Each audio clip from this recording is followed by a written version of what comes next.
चंपा कली कमन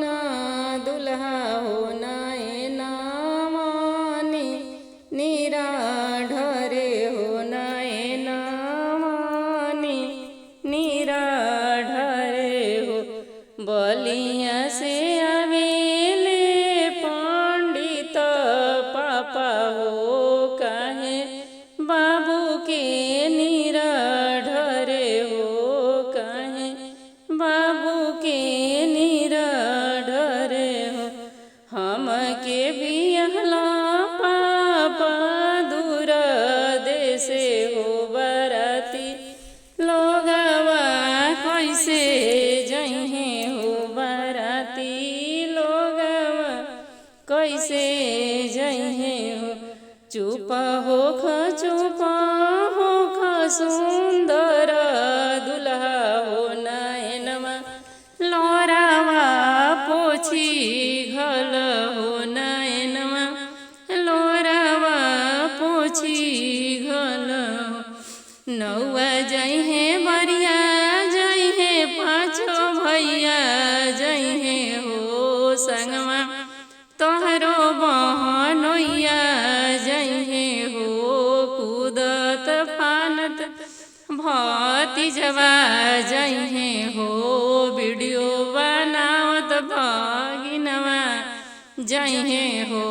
सेल्फी लेत भतीजवा जइहे हो घोड़ावा चढ़ल आइले आपन भैया हो काहे बाबू के निराढरे हो काहे बाबू के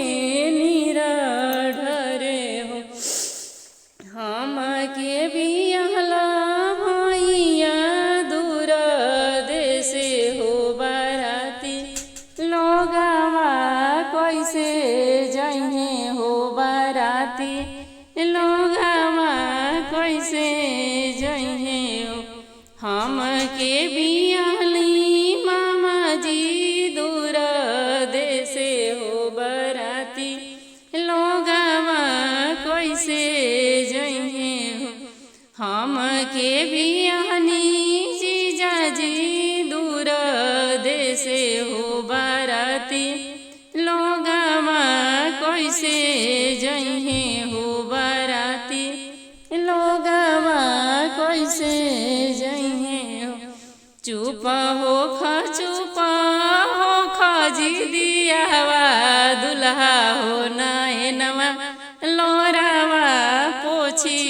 घल हो नयनमा लोरावा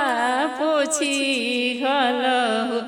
नौआ जइहे बरिया जइहे पाँचो भैया जइहे हो तोहरा संगे बहनोइया जइहे हो संगवा